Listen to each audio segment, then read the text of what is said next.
অন্ধকারাচ্ছন্ন রাত্রি যদি এসে থাকে তাহলে আলোকিত প্রকাশ নিয়ে সূর্যও অবশ্যই আসে।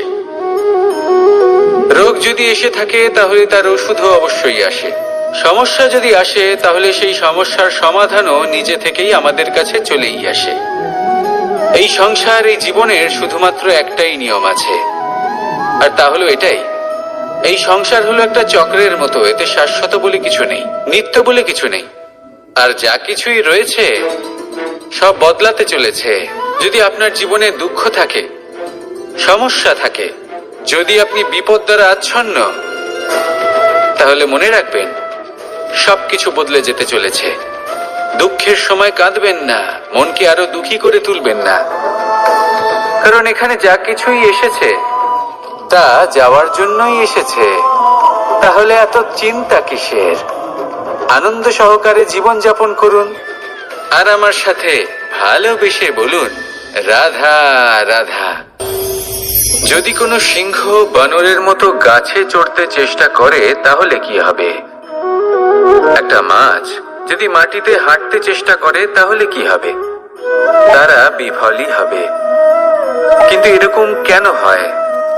তার কারণ হলো প্রকৃতির রচনা কিছুটা এরকম। এখানে প্রত্যেকটি ব্যক্তিকে, প্রত্যেকটি প্রাণীকে আলাদা আলাদা গুণের অধিকারী করা হয়েছে এবং সকলকে একটা সীমাও প্রদান করা হয়েছে। এবার এই যে বৃক্ষ, পশু, পাখি, এদের মধ্যে সেই ক্ষমতাই নেই যে এরা নিজেদের যাচাই করতে পারবে, নিজেদের সীমাগুলো বুঝতে পারবে, নিজেদের সদ্গুণগুলো চিনতে পারবে। এরা সেটা করতে পারবে না। কিন্তু মানুষ তো আলাদা। মানুষের কাছে সেই বিশেষ শক্তি আছে যে তারা পূর্ণরূপে নিজেদের যাচাই করতে পারবে, নিজেকে পূর্ণরূপে বুঝতে পারবে, নিজের দোষ, নিজের অপগুণ, নিজের সদ্গুণ, নিজেদের সীমাগুলো তারা বুঝতে পারবে। আর এটা অত্যন্ত গুরুত্বপূর্ণ। কথায় আছে যে যদি সাফল্য লাভ করতে হয় তাহলে নিজেকে যাচাই করে নিতে হবে। তাই নিজেকে যাচাই করুন, নিজের সাথে পরিচিত হয়ে যান এবং জীবনে কর্ম করতে থাকুন। সাফল্যের শিখরে অবশ্যই পৌঁছে যাবেন। আর ওখানে যদি যান তাহলে এই মন প্রসন্ন হয়ে অবশ্যই বলবে রাধা রাধা। বনের মধ্যে যদি আপনি কোনো বিষাক্ত সাপ দেখেন তাহলে কি করবেন? আপনি তখনই তার থেকে দূরে পালাতে চেষ্টা করবেন। আর এটা কেন করবেন? নিজের রক্ষার্থে। এই কথা আমি নয় মেনে নিলাম, কিন্তু নিজের জীবনে এটা করেন না কেন? আপনি যেখানেই যান, যে স্থানেই যান না কেন, প্রত্যেক সময়, প্রত্যেক মুহূর্তে এমন বিষাক্ত সাপ আপনি অবশ্যই খুঁজে পাবেন। আর সেই সাপ নয় যাদের আপনি বনে খুঁজে পাবেন, এরা হলো সেই সাপ যা আপনাকে পাপ করতে বাধ্য করবে। আপনার অন্তরের বাসনা, ক্রোধ, অহংকার, লোভ, ঈর্ষা, এদের বৃদ্ধি ঘটাবে। দেখুন, বনের এই সাপ আপনাকে একবার ছেড়ে দিতেও পারে, ছোবল নাও মারতে পারে, কিন্তু এই যে পাপরূপী সাপ আছে তা অবশ্যই ছোবল মারবে। কর্ম যদি করেন তাহলে অবশ্যই ফল পাবেন। সেই জন্য যখনই কোথাও যাবেন, যদি এমন কাউকে দেখেন, যদি এমন কিছু দেখেন যে আপনাকে পাপ করতে বাধ্য করছে, তাহলে সেই মুহূর্তে সেখান থেকে পালিয়ে যান। যেমন বনের সাপ দেখে আপনি পালাতে থাকেন। সৎকর্মের রক্ষা অত্যন্ত আবশ্যক। আসুন আর আমার সাথে ভালোবেসে বলুন রাধা রাধা। মনুষ্য জীবনের সব থেকে বেশি গুরুত্বপূর্ণ বিষয় হলো মনের একাগ্রতা। এই সংসারের যে কটি মহান কার্য সম্পাদন হয়েছে তা হলো মনের এই একাগ্রতার একমাত্র ফল। আপনি অবশ্যই দেখে থাকবেন, অনেক ছোট বড় নদী যা বয়ে চলে তাদের সামনে একটা বাঁধ নির্মাণ করা হয় সেই সব নদীর জল সঞ্চয় করতে। বাঁধ হয়ে গেলে প্রয়োজন মতো বা মনের ইচ্ছে মতো তাকে ব্যবহার করা সম্ভব। এবার এটাই আমাদের মনের সাথেও সম্ভব। আমাদের মনের একাগ্রতা আজকের দিনে দাঁড়িয়ে বিভিন্ন ধরনের বিকার, ক্রীড়া এবং ভোগের মধ্যে ভাগ হয়ে গেছে। একে একত্রিত করতে হবে, একটা বাঁধ নির্মাণ করতে হবে, কর্মের বাঁধ।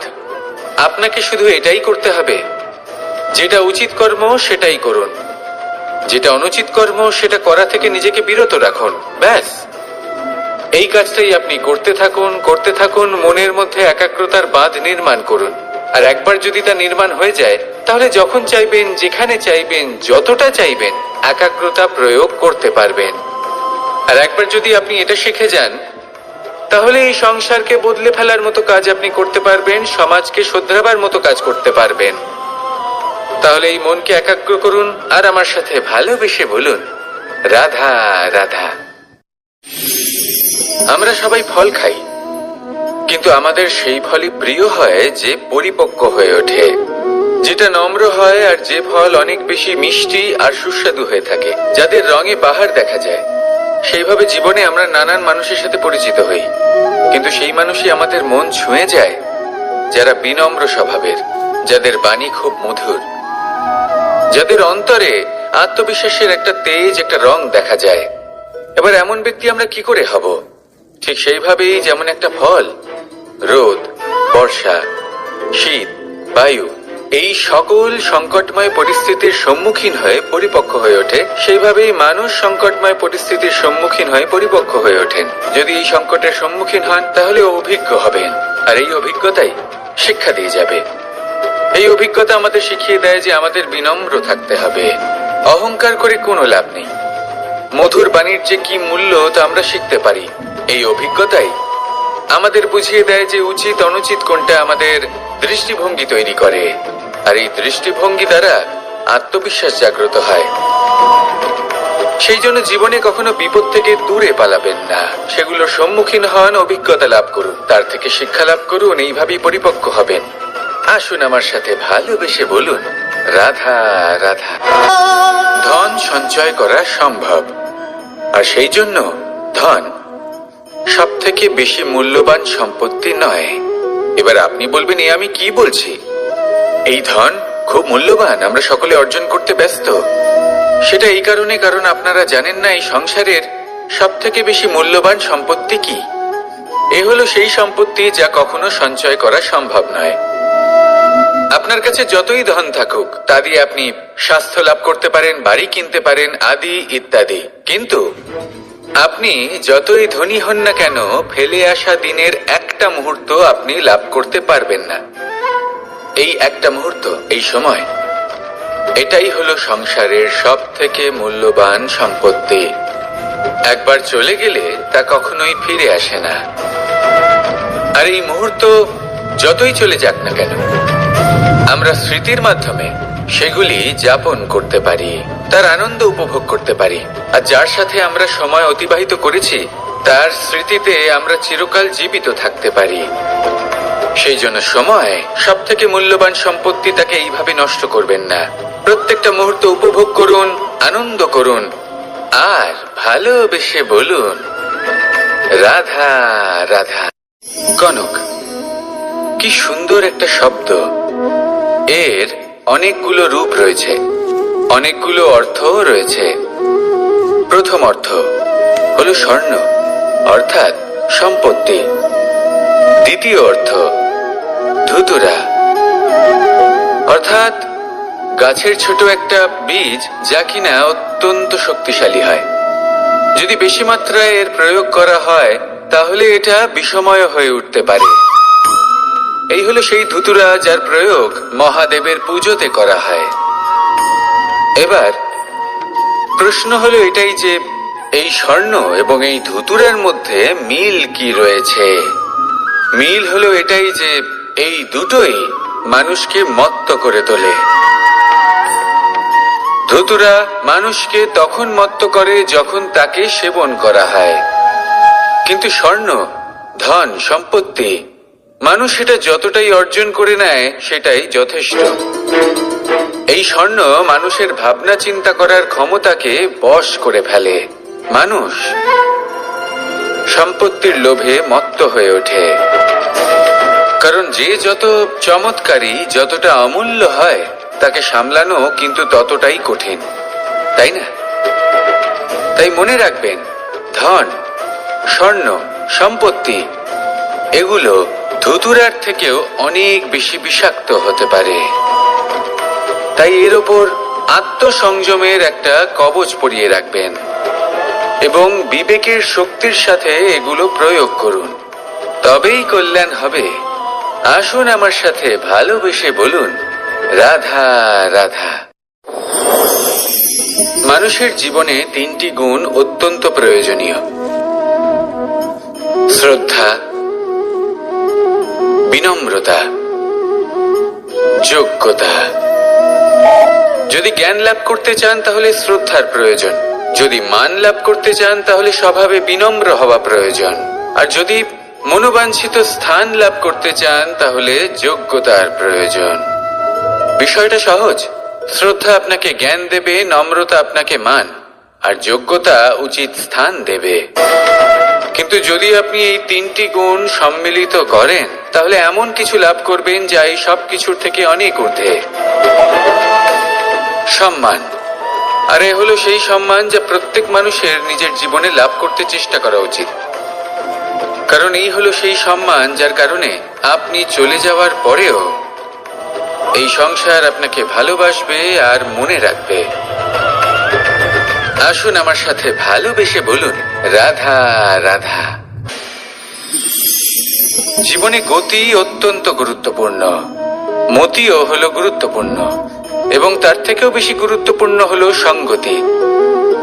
একটা জলের ফোঁটা, তার মধ্যে গতি থাকে, প্রকৃতির মধ্যে তা লাভ করার ইচ্ছে নিহিত থাকে, কিন্তু এই যে সঙ্গতি তা নির্ধারিত করে যে এই জলের ফোঁটা ঝিনুকের মুখে পড়ে মুক্ততে পরিণত হবে নাকি বিষাক্ত সাপের মুখে পড়ে বিষে পরিণত হবে। এবার দেখুন, এই জঞ্জাল স্বর্ণকারের দোকানের সামনেও থাকে এবং জঞ্জাল একজন ব্যবসাদারের দোকানেও থাকে, কিন্তু জঞ্জাল যা স্বর্ণকারের দোকানে থাকে তা ব্যবসাদারের দোকানের জঞ্জালের থেকে অনেক বেশি মূল্যবান, কারণ তার মধ্যে সোনার কণার সঙ্গতি থাকে। সেই জন্য জীবনে সঙ্গতির উপর বিশেষ গুরুত্ব দেবেন। যেমন সঙ্গতি তেমনই আপনি হবেন। আসুন আমার সাথে ভালোবেসে বলুন, রাধা রাধা। প্রত্যেক প্রাণী ভালোভাবে জীবন যাপন করতে চান, এটা তাদের স্বভাবে আছে এবং ভাবাটা অনুচিত নয়। কিন্তু একটা ভালো জীবনের গুরুত্বপূর্ণ অংশ কোনটা? বসবাসের স্থান, সেই স্থান যেখানে আমরা জীবন অতিবাহিত করি। এবার মানুষ ভাবতে পারেন যে একটা ভালো বাসস্থানের অর্থ কি? সেই স্থান যেখানে সহজে জল পাওয়া যায়, যেখানে শুদ্ধ বায়ু পাওয়া যায়, যেখানে আনাজ উৎপন্ন হয়।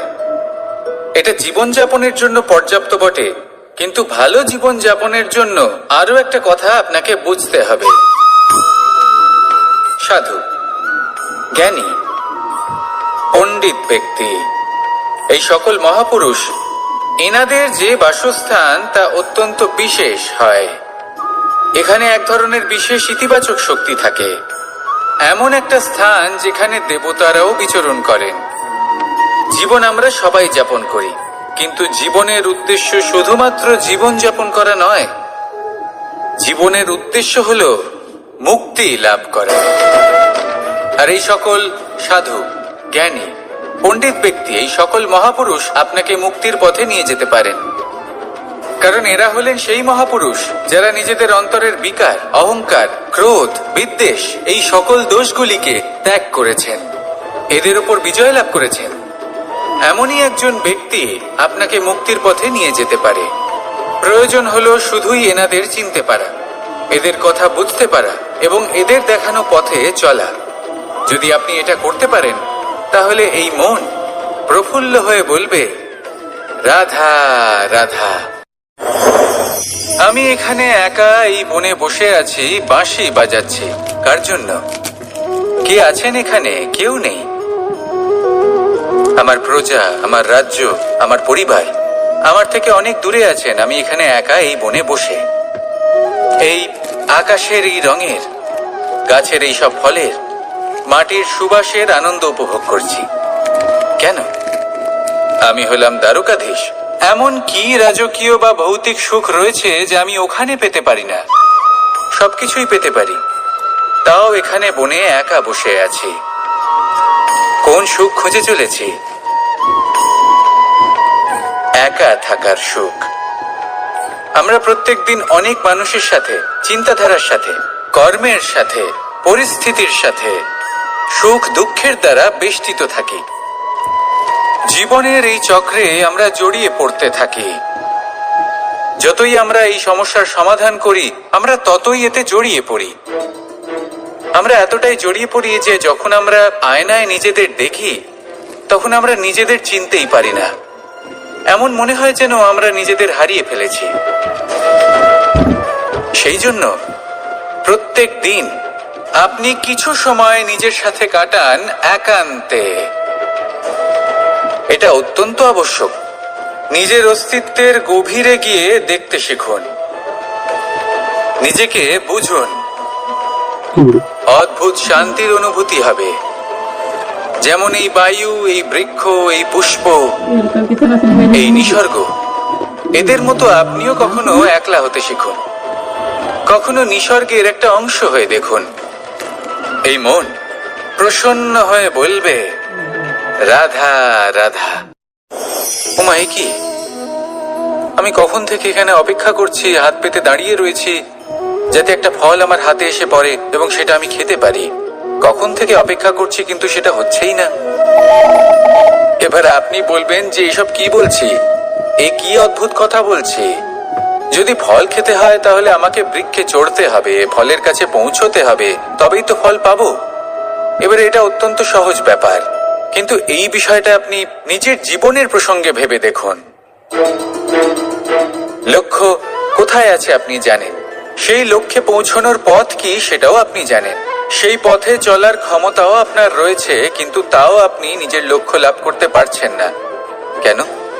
কারণ আপনি অপেক্ষা করছেন যে লক্ষ্য আপনার সামনে চলে আসবে, কিন্তু তা হয় না। লক্ষ্য সে যাই হোক না কেন, ধন হোক, প্রেম হোক, কোনো সম্মান হোক বা মোক্ষ হোক, যদি আপনি তার দিকে অগ্রসর না হন তাহলে ফল প্রাপ্তি অসম্ভব ব্যাপার, তা কোনোদিনই হবে না। সেই জন্য আপনার চোখের সামনে আপনি যদি নিজের লক্ষ্যকে দেখতে পান, তাহলে উঠুন এবং সেই দিকে অগ্রসর হতে শুরু করুন। নিজের অন্তরের সকল অশুভ গুণ দূর করুন, অলসতা ত্যাগ করুন, অজ্ঞানতা ত্যাগ করে দিন এবং চলতে থাকুন। অবশ্যই মনোবাঞ্ছিত ফল লাভ করতে পারবেন। মনে রাখবেন, চলতে থাকলে তবেই লক্ষ্য প্রাপ্তি হবে। অপেক্ষার দ্বারা শুধুমাত্র মৃত্যু লাভ হবে। আসুন আমার সাথে ভালোবেসে বলুন, রাধা রাধা। আমি দ্বারকাধীশ এবং আমার সভাতে বিভিন্ন সময় বিভিন্ন ধরনের মানুষ আসেন, নিজেদের দাবি নিয়ে, নিজেদের ইচ্ছে নিয়ে। কখনো কেউ ভোজন চান, আবার কখনো কেউ ওষুধ, কখনো কেউ বস্তু চান, কেউ আবার চান বস্ত্র। কারোর জ্ঞান চাই, কারোর ধন চাই, আবার কারোর বাসস্থান। অনেক সময় আমি এই অনুরোধ, এই ইচ্ছে পূর্ণ করি না। এবার আপনি এটা ভাবতেই পারেন যে কৃষ্ণ তো তাহলে লোভী, ওর কাছে তো সবকিছুই রয়েছে, তারপরেও সে নিজের প্রজার ইচ্ছে পূর্ণ করে না, তাদের সমস্যাগুলি বুঝতে পারে না, তাদের সুখ স্বাচ্ছন্দ্য প্রদান করে না। আসল সত্য হলো এটাই যে কোনো সবল ব্যক্তি, যে কোনো গৃহস্থ ব্যক্তি যে কাজ করতে সক্ষম, তার পরিশ্রম দ্বারাই নিজের প্রয়োজনগুলি এবং ইচ্ছেগুলি পূরণ করা উচিত। এটা অত্যন্ত প্রয়োজনীয়। আর এগুলো তিনি করতে পারেন শিল্প, ব্যবসা, আচরণ অথবা জ্ঞানের ভিত্তিতে। এই পথে চলতে হবে, পরিশ্রম করতে হবে, তবেই সে কিছু অর্জন করতে পারবে। এবার এমন কোনো ব্যক্তি যার এই সব কিছুতে কোনো রুচি নেই, যে কিছুই করতে চায় না, সে কিছুই অর্জন করতে পারবে না। এবার এরকম কোনো ব্যক্তিকে যদি আমি কোনো বস্তু প্রদান করি, তাহলে কি হবে? সে পরাধীন হয়ে যাবে, আর সেটা উচিত হবে না। তাহলে কি করা উচিত? তাকে পথ দেখানো, তাকে বোঝাতে হবে যে কোন পথে চলে তুমি নিজের লক্ষ্য প্রাপ্ত করতে পারবে। শিল্প, জ্ঞান, আচরণ এবং ব্যবসা, এই পথে কিভাবে চলে সেটা শেখাতে হবে। আর আমি সেটাই করি। তার ফলে কি হয়? ব্যক্তি স্বাধীন হয়ে যায়। সংসারে সে যা চাইবে তাই প্রাপ্ত করতে পারবে। কখনো কারোর থেকে কিছু চাইবার প্রয়োজন পড়বেই না। এই কথাটা সবসময় মনে রাখবেন। যখনই দান করবেন তা ভাবনা চিন্তা করে এমন ভাবে দান করবেন যাতে সামনের ব্যক্তি স্বাধীন হতে পারেন, পরাধীন নয়। আসুন আমার সাথে ভালোবেসে বলুন রাধা রাধা করতে শিখুন। পাণ্ডবরা বন থেকে এসেছিলেন। ওনাদের কাছে না কোনো ধন ছিল, না কোনো সম্পদ, না বিদ্যা। নিজের পরিশ্রমের দ্বারা ওনারা বিদ্যা অর্জন করেছিলেন, আর তার দ্বারাই সম্পদ অর্জন করলেন আর ধনও অর্জন করলেন। এই পাণ্ডব ছিলেন অত্যন্ত কুশল এবং শক্তিশালী। যুধিষ্ঠির নিজের পরিশ্রম দ্বারা এমন জ্ঞান অর্জন করেছিলেন যে এই সংসার ওনাকে ধর্মরাজ যুধিষ্ঠির অভিহিত করেছিল। দেখতে গেলে পাণ্ডবদের কাছে সবকিছুই ছিল, কিন্তু যখন বিষয় এলো আরো ধন লাভ করার, তখন যুধিষ্ঠির, যিনি পাণ্ডবদের মধ্যে জ্যেষ্ঠ, তিনি সকল পাণ্ডবদের সাথে দ্যুতক্রীড়ায় অংশগ্রহণ করে ফেললেন। এর ফলে না শুধু ধনলক্ষ্মী, ধর্মলক্ষ্মী, বিবেক লক্ষ্মীকেও হারালেন, আর শুধু তাই নয়, নিজের গৃহলক্ষ্মী দ্রৌপদীকেও হারিয়ে ফেললেন। এর কারণ কি? ভুলে গেলেন খুব সহজ একটা কথা, এই সংসারে সম্মান এবং সাফল্য দুটোই পরিশ্রমের দ্বারা লাভ করতে হয়। কিন্তু দ্রুতক্রীড়ার এই খেলা আমাদের ভাগ্যের উপর নির্ভরশীল। এই সংসারে দুটি পথ রয়েছে। একটা পথ যেখানে কর্ম এবং পরিশ্রমের দ্বারা আপনি নিজের পথ নিজেই রচনা করতে পারবেন, আর দ্বিতীয় পথ হলো যেখানে এই ভাগ্য এক মুহূর্তে আপনাকে শিখরেও পৌঁছে দিতে পারে, আবার ধূলিসাৎ করে দিতে পারে। আপনি কোন পথ বাছবেন সেই চয়ন আপনারই। আসুন আর আমার সাথে ভালোবেসে বলুন রাধা রাধা। কোনো এক সময়ের ঘটনা এটা। মা এবং বাবা হাটে গিয়েছিলেন, তখন আমি আর দাদা গিয়েছিলাম গরু চড়াতে। আমরা বাড়ি ফিরে এলাম, আর মা সেই সময় একটা কাজ করতেন। যখনই হাটে যেতেন দরজা তালা বন্ধ করে যেতেন। উনি খুব ভালো করে জানতেন যে যদি ওনার এই মাখন চোর সঠিক সময় পৌঁছে যায় তাহলে এক ফোঁটাও মাখন ওনার অবশিষ্ট থাকবে না। এবার ঘটনা কিছুটা এরকম হলো যে মা আর বাবা মাঝে মাঝে হাটে যেতেন, তাই মাঝে মাঝেই দরজা তালা বন্ধ করতে হতো। যখন মা আর বাবা ফিরে এলেন তখন বাবা ভুলে গিয়েছিলেন যে এই চাবির গোছা থেকে ঠিক কোন চাবিটা দরজার তালা খোলার জন্য উপযোগী। উনি চেষ্টা করতে শুরু করে দিলেন। একটার পর একটা চাবি দিয়ে উনি চেষ্টা করতে থাকলেন, কিন্তু সেই দরজার তালা তো খুলতেই চাইছিল না। ওনার মাথা থেকে ঘাম পড়তে শুরু করলো। তখন মা বললেন যে তালা ভেঙে দেওয়া যাক। মা চলে গেলেন, আর বাবা বললেন না না দাঁড়াও, আর কিছু চাবি বাকি আছে, এটা হয়তো খুলতে পারবো। মা হাতুড়ি নিয়ে চলে এলেন সেই তালা ভাঙার জন্য, আর তখনই বাবা শেষ চাবিটা প্রয়োগ করলেন আর দরজার তালা খুলে গেল। যদি উনি চেষ্টা না করতেন তাহলে এই তালাটাও ভেঙে যেত আর চাবিটাও নষ্ট হয়ে যেত, ঠিক কিনা? এবার এই ঘটনাটা আমি দেখেছিলাম, আর আমার মনে হলো যে কখনো কখনো এই চাবির গোছার মধ্যে থেকে শেষ চাবিটাও কিন্তু জীবনের দরজা খুলে দিতে পারে।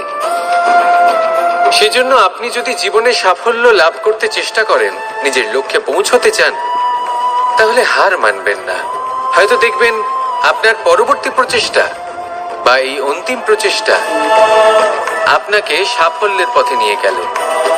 তাই নিরন্তর প্রচেষ্টা করতে থাকুন, জীবনে সাফল্য লাভ করুন।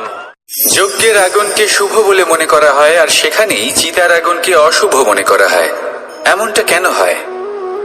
এখানে বিষয়টা হলো লক্ষ্য, বিচার এবং সঙ্গের। যখন আমরা যজ্ঞ করি তখন আমাদের লক্ষ্য কি হয়? পরিবেশকে আরো পবিত্র করে তোলা, ইতিবাচক করে তোলা। আমাদের লক্ষ্য শুভ হয়। তারপরে আসে বিচার। এই পরিস্থিতিতে সেই বিচার হলো অগ্নি। স্ফুলিঙ্গ থেকে তীব্র আকার ধারণ করে সমস্ত কাঠকে পুড়িয়ে দেয় এবং সুগন্ধ ছড়িয়ে দেয়। অর্থাৎ যদি আপনার লক্ষ্য শুভ হয় তাহলে তার নিজেই শুভ বিচারধারাকে আমন্ত্রণ জানায়। এই শুভ বিচার তখনই আসবে যখন আপনার সংকল্প শুভ হবে। অন্যদিকে হলো চিতার আগুন। এর লক্ষ্য কি? একটা দেহকে পরধামে পৌঁছে দেওয়া। সবার শেষে সবকিছু আপনার উপরে নির্ভরশীল যে আপনি কোনটা চয়ন করতে চান। আপনার লক্ষ্য যদি শুভ হয় তাহলে আপনার বিচার এবং সঙ্গতি আর তার পরিণাম সবই শুভ হবে। আসুন আর আমার সাথে ভালোবেসে বলুন, রাধা রাধা। এই সংসারের প্রত্যেক বস্তুর, প্রত্যেক পরিস্থিতির, প্রত্যেক আবেগের দুটি দিক আছে। এর মধ্যে পার্থক্য করা সম্ভব শুধুমাত্র দৃষ্টিভঙ্গির দ্বারা। যদি কোনো ব্যক্তি পর্বত শিখরে দাঁড়িয়ে থাকেন, তাহলে উনি এটাই দেখতে পাবেন যে এই জলের ধারা সমুদ্রের দিকে বয়ে চলেছে। আরেক ব্যক্তি যিনি সমুদ্রের কাছে দাঁড়িয়ে আছেন, তার এটাই মনে হবে যে এই জলের ধারা সমুদ্রের দিকে আসছে। এখানে বিষয়টা হলো দৃষ্টিভঙ্গির, আর এটাই সময়ের সাথেও হয়ে থাকে। অনেক সময় মানুষ চিন্তিত হয়ে পড়েন, ত্রস্ত হয়ে পড়েন যে তার কাছে হয়তো খুব কম সময় আছে, তাতে তিনি অনেক কিছুই করতে পারবেন না, আর একটু সময় থাকলে খুব ভালো হতো। তিনি এইভাবেও ভাবতে পারেন যে অল্প হলেও সময় বাকি তো রয়েছে, অর্থাৎ যা অবশিষ্ট আছে তাকে সংরক্ষণও করা সম্ভব, তাতে জীবন যাপনও করা সম্ভব। আর এটা নির্ভর করছে আপনার উপর। তাই দৃষ্টিভঙ্গি ইতিবাচক রাখুন। জীবনে দুই ধরনের আবেগ রয়েছে যার কোনো মূল্য নেই। আমার কথার অর্থ এটা নয় যে এদের কোনো গুরুত্ব নেই, গুরুত্ব যথেষ্টই রয়েছে, শুধু এদের জন্য আপনাকে কোনো মূল্য দিতে হয় না। প্রথম আবেগ হলো আনন্দ, প্রসন্নতা। এটা আপনি যে কোনো জায়গায় খুঁজে পেতে পারেন যদি আপনি খুঁজে পেতে চান। আপনি কোনো পুষ্পের সৌন্দর্য দেখে প্রসন্ন হতে পারেন। বায়ুর কারণে যখন একটি বৃক্ষ শিহরিত হয়, সেটা দেখে আপনি প্রসন্ন হতে পারেন। একটা ছোট্ট শিশুর কলরব শুনেও আপনি প্রসন্ন হতে পারেন। একটা ক্রন্দনরত বালককে হাসিয়ে আপনি প্রসন্ন হতে পারেন। সবকিছু আপনার উপর নির্ভরশীল। সেখানে আরেকটি আবেগ হলো দুশ্চিন্তা। মানুষ বড়ই দুশ্চিন্তা করতে থাকে। আজ আমি এই কাজ করেছি, সেই বিষয়ে চিন্তা। আজ আমি এই কাজ করতে পারিনি, সেই বিষয়ে চিন্তা। কাল আমাকে এই কাজ করতে হবে, সেই নিয়ে চিন্তা। আমি কি সেই কাজটা করতে পারবো, সেই বিষয়েও দুশ্চিন্তা। চিন্তা সর্বত্র রয়েছে, যার জন্য মূল্য দিতে হয় না। যত চান আপনি একত্রিত করতে পারেন। একটা গুরুত্বপূর্ণ কথা মনে রাখবেন, প্রসন্নতা জীবনের একটা নতুন সূত্রপাত। সেখানে দুশ্চিন্তা হলো জীবনের চিতার সমান। এবার এই দুটি আবেগ হলো মূল্যহীন, দুটোই আপনার সামনে আছে। কোনটা চয়ন করবেন আপনি, দুশ্চিন্তা নাকি প্রসন্নতা? সিদ্ধান্ত আপনারই। আসুন আর আমার সাথে ভালোবেসে বলুন, রাধা রাধা। ধন, সম্পত্তি, এগুলো আসলে কি? এগুলো শুধু সেই মূল্য যার দ্বারা আমরা কোনো কিছু অর্জন করতে পারি। এবার এই ধনের দ্বারা এই সংসারে অনেক কিছু লাভ করা সম্ভব, কিন্তু সেই সব কিছুই শুধুমাত্র ভৌতিক বস্তুই হবে, ভৌতিক সামগ্রী, ভৌতিক সুবিধা। অর্থাৎ আপনার কাছে যতই ধন থাকুক, তা আপনাকে শান্তির ঘুম এনে দিতে পারবে না, আপনাকে জীবনের বাস্তব সুখের অনুভূতি লাভ করাতে পারবে না, কারণ এগুলো ভৌতিক ধন। এই ভৌতিক বস্তুই অর্জন করাতে সক্ষম। বাস্তবিক ধন কি? যদি এই প্রশ্ন আপনার মনে আসে, তাহলে তার উত্তর আমি আপনাকে দেব একটা উদাহরণের মাধ্যমে। কখনো আপনি শুনে থাকবেন যে একজন পিতা আজীবন অনিষ্ট করেন, অনর্থ করেন, খারাপ কাজ করেন শুধু ধন অর্জনের জন্য। তিনি ভাবেন যে আমি ধন অর্জন করব আর নিজের সন্তানকে একটা উজ্জ্বল ভবিষ্যৎ প্রদান করব, একটা সুখ স্বাচ্ছন্দ্যময় জীবন দান করব। এবার সন্তান যখন জন্ম লাভ করে, তখন সে ভাগ্যের জোরে সেই ধন ভোগ করে। যেরকম সে পায়, সেরকমই তার ব্যবহার সে করে। কখনো আপনি এটাও দেখে থাকবেন যে সেই সন্তান সমস্ত ধন নষ্ট করে ফেলে, আর সেই পিতা যিনি সমস্ত ধন সঞ্চয় করেছেন, যিনি সেই ধনের প্রভু, আজ সেই ধনের প্রহরী হয়ে রয়েছেন। এবার এরকম কেন হয়? এরকম তখনই হয় যখন সেই পিতা বুঝতেই পারেন না যে তার জীবনের আসল ধন কি। সেই আসল ধন তার সন্তানকে সে দিতেই পারে না। যদি পিতা তার সন্তানকে কর্মের জ্ঞান দিতে পারেন, উচিত কোনটা অনুচিত কোনটা সেই শিক্ষা দিতে পারেন, সংস্কারের প্রকৃত শিক্ষা দিতে পারেন, তবে সেটা ধনের থেকে অনেক বেশি গুরুত্বপূর্ণ। এটাই হলো জীবনের বাস্তব ধন। আপনি সেই কথা তো অবশ্যই শুনে থাকবেন, কুসন্তান হলে ধন সঞ্চয় করে কি হবে, সুসন্তান হলে ধন সঞ্চয় করে কি হবে। সন্তান যদি কুপুত্র হয় তাহলে সব নষ্ট করে ফেলবে, আর সন্তান যদি সুপুত্র হয় তাহলে ধন থাকুক না থাকুক সে নিজেই কর্মের পথে অগ্রসর হয়ে ধন অর্জন করবে আর নিজের জন্য এক উজ্জ্বল ভবিষ্যৎ গড়ে তুলবে। তাই সন্তানকে সম্পদ দেওয়ার আগে কর্মের জ্ঞান দান করুন, সুশিক্ষা দিন, কারণ এটাই হলো জীবনের প্রকৃত ধন। আসুন আর আমার সাথে ভালোবেসে বলুন, রাধা রাধা। একবার একটা শেয়াল বনে বিচরণ করছিল। ও একটা ছোট্ট শাবক দেখতে পেল। ও ভাবলো, আজ একেই আমি খাবার হিসেবে গ্রহণ করব। আশেপাশে দেখলো কেউ দেখছে না তো, কেউ ছিল না, আর সেই শাবকের উপর আক্রমণ করলো, যা হলো একটা ঘোর অপরাধ। বনের নিয়ম অনুসারে আপনি কখনোই শাবকের উপর আক্রমণ করতে পারেন না। তারপর এই খবরটা যখন রাজা সিংহ জানতে পারলেন, সভার আয়োজন করলেন। কিন্তু সেখানে শেয়াল বলল, আমি তো এরকম কিছু করিনি। কিন্তু যদি আপনি এরকম বলেন, কোনো প্রমাণ দিন, এর কোনো সাক্ষী আছে? তখন রাজা সিংহ পেঁচাকে ডেকে পাঠালেন, যে সেই মুহূর্তে বৃক্ষের শাখার ওপর বসেছিল। সে সব কিছু দেখেছিল। পেঁচা সব সত্যি কথা বলল, আর শেয়ালকে মৃত্যুদণ্ড দেয়া হলো। এবার এই কাহিনী আমি আপনাকে কেন শোনালাম? কারণ মানুষও কখনো কখনো এরকম কর্ম করেন যা শিয়াল করেছে। এটা ভাবেন কেউ দেখছে না, যখন আমি অনুচিত কর্ম করতেই পারি। কিন্তু না, আপনি যাই করুন না কেন, কেউ না কেউ অবশ্যই তা দেখছে। কোনো ব্যক্তি না হলেও কোনো প্রাণী, না হলে কোনো যক্ষ বা দেব বা প্রেত।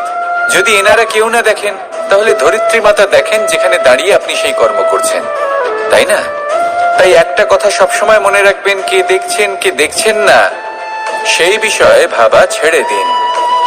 এটা খুব সহজ কথা। আপনি যদি উচিত কর্ম করেন, উচিত ফল পাবেন। যদি অনুচিত কর্ম করেন, তাহলে আপনি অনুচিত ফল অবশ্যই পাবেন। সেই জন্য উচিত পথে চলতে থাকুন, উচিত কর্ম করতে থাকুন, আর আমার সাথে ভালোবেসে বলুন, রাধা রাধা। আমরা সবাই জীবনে নিজের জন্য সবচেয়ে ভালোটাই চাই, সবচেয়ে ভালো সুবিধা পেতে চাই, সবচেয়ে বেশি সম্মান পেতে চাই। কিন্তু সবার পক্ষে এইসব পাওয়া কি সম্ভব? হ্যাঁ, নিশ্চয়ই। শুধু একমাত্র বাধা সময়। আমাদের জীবনের কোনো স্থায়িত্ব নেই। তাই যদি সময়ের সদ্ব্যবহার করেন, তাহলে একটু সুবিধে হতে পারে।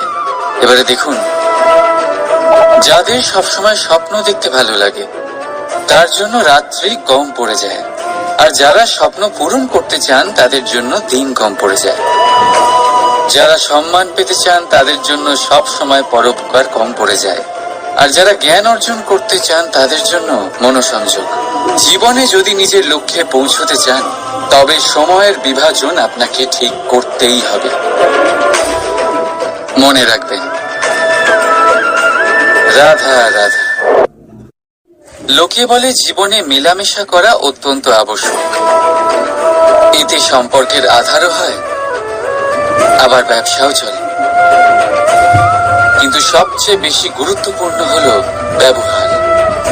তাই এই বিষয়ে ভাবুন, আপনার জীবনে কে আপনার সাথে মেলামেশা করবে তা নিশ্চিত করে সময়।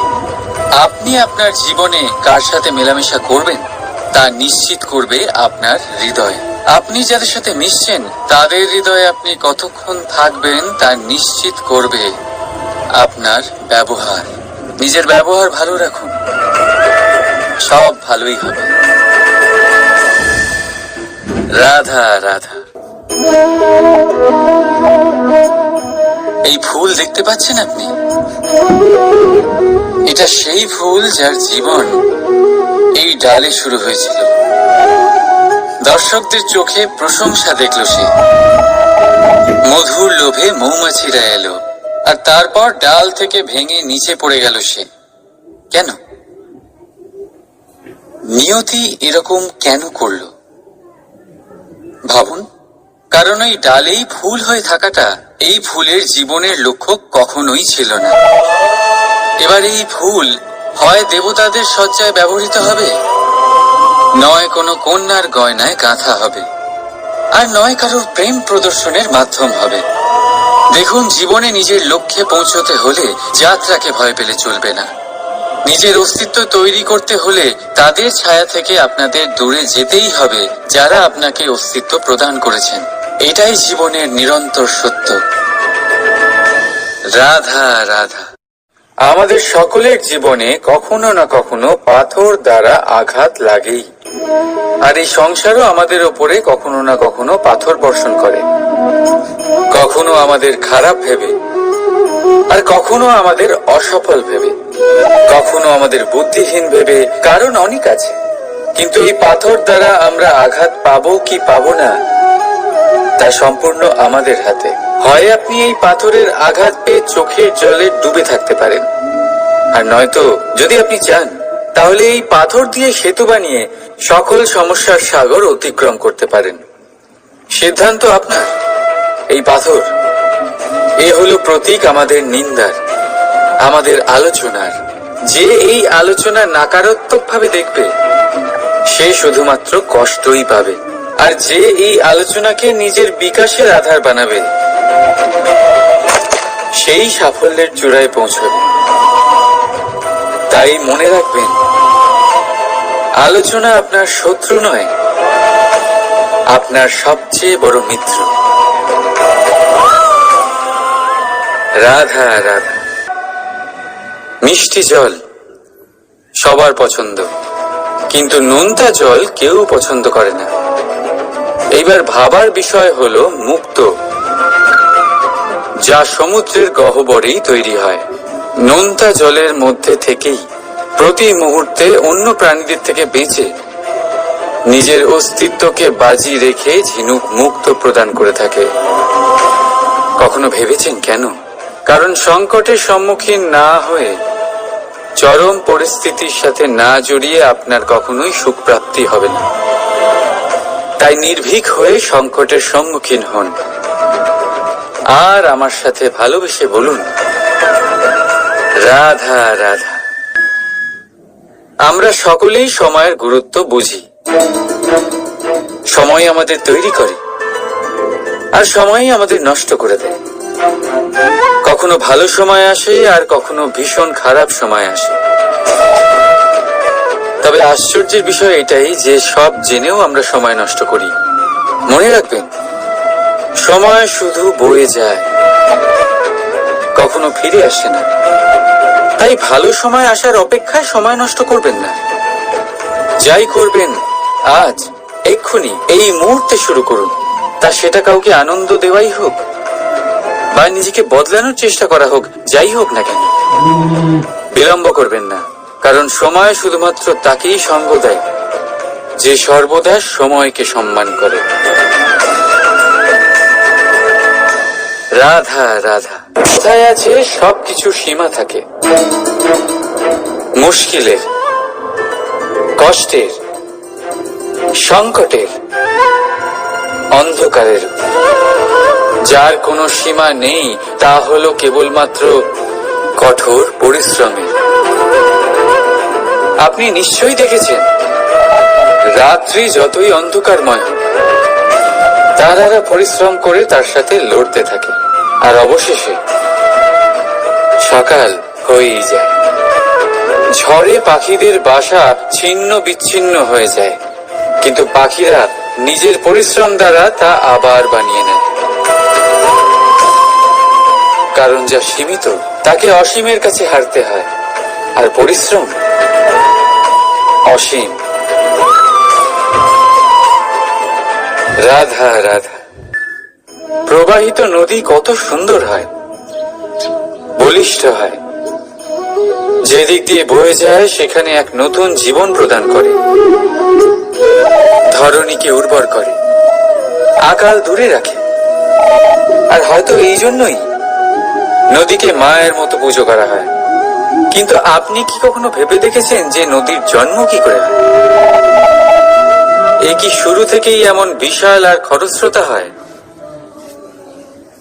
না, বৃষ্টির ছোট ছোট ফোঁটা একসাথে সম্মিলিত হয়ে এক সূক্ষ্ম ধারা তৈরি করে, আর সেই ধারাগুলি পর্বতের বরফ কেটে তাদেরকে গলিয়ে জলপ্রপাত হয়ে ঝরে পড়ে পাথরের সাথে ধাক্কা খেয়ে তারপরেই সে নদী হয়ে ওঠে। ঠিক সেইভাবেই এত সহজে কেউ মহান হয়ে ওঠে না। ছোট ছোট চেষ্টা মিলে এক বিশাল ব্যক্তিত্ব তৈরি করে। তাই জীবনে সর্বদাই চেষ্টা করতে থাকুন। অস্তিত্ব নিজে থেকেই প্রকাশ পাবে। রাধা রাধা। কখনো কখনো আমরা নিজের মা বাবার ওপর কতটা রেগে যাই, মনে করি ওনাদের মন আমাদের দিকেই নেই।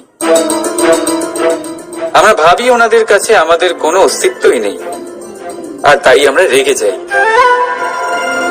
কিন্তু আপনি কি কখনো এমন অনুভব করেছেন যে আমাদের চোখ দিয়ে আমরা আমাদের নাক কখনো দেখতেই পাই না, কারণ তা চোখের ভীষণই কাছে থাকে, দুই চোখের মাঝখানে।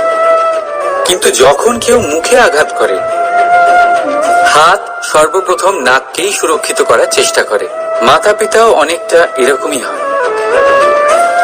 আপনার ভালোর জন্য, আপনার সুরক্ষার জন্য তারা সবসময় তৈরি। তাই তাদের প্রেমকে কখনো সন্দেহ করবেন না। আবশ্যক নয় তাদের প্রেম আপনি সবসময় স্পষ্টভাবে দেখতে পাবেন, কারণ এই এক এমন প্রেম যা সর্বদাই আপনার সাথে ঢাল হয়ে আপনার রক্ষা করতে থাকবে।